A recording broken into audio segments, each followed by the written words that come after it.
అరకులో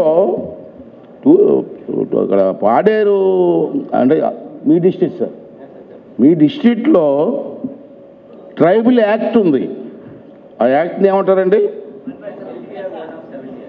1/17 కదండి.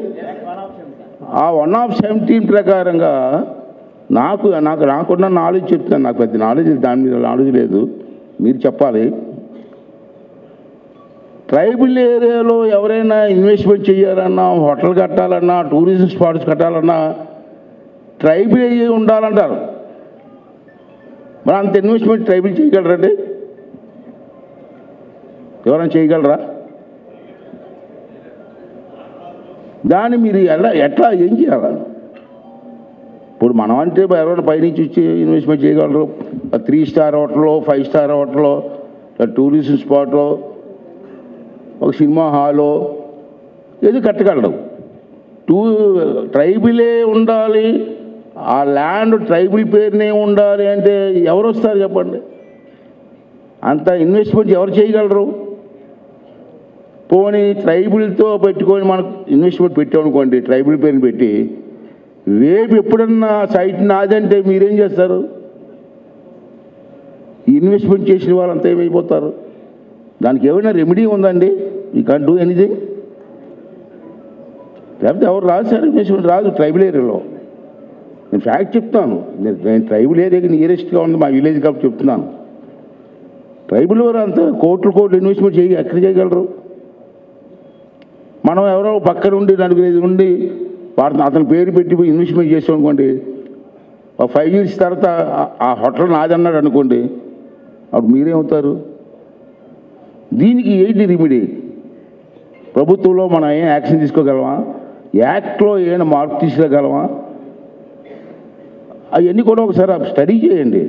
స్టడీ చేస్తే చాలామంది ట్రైబల్ ఏరియాలో నేను చూశాను సార్. మొన్న బెంగళూరు వెళ్ళాను.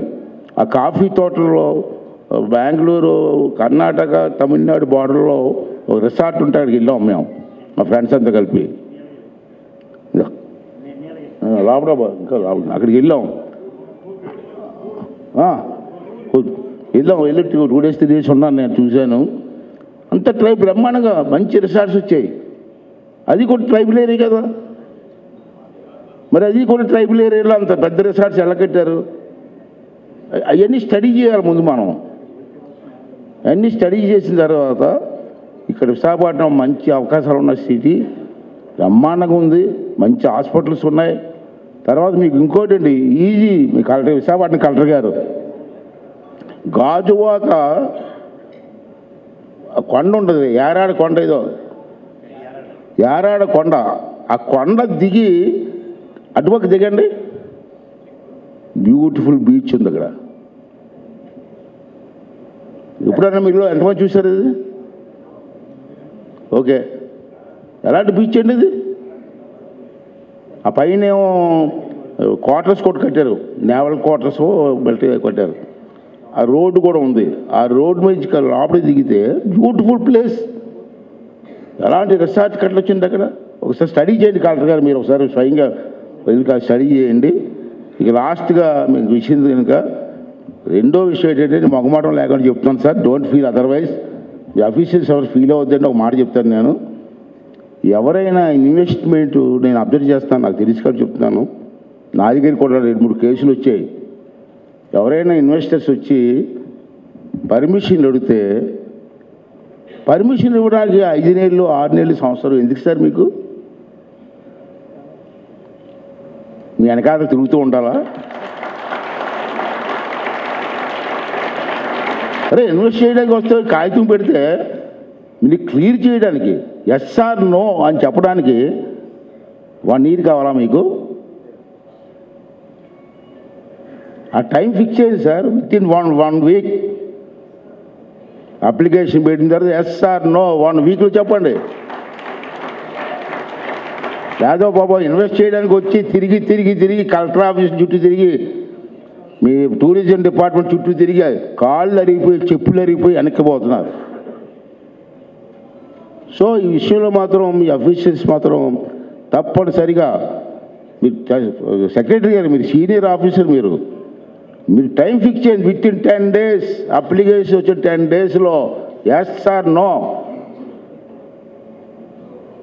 ఎస్ అనుకుంటే మీ సపోర్ట్ ఏంటి, టూరిజం డిపార్ట్మెంట్ సపోర్ట్ ఏంటి, గవర్నమెంట్ సపోర్ట్ ఏంటి, క్లియర్గా డైరెక్షన్స్ ఇవ్వండి సార్.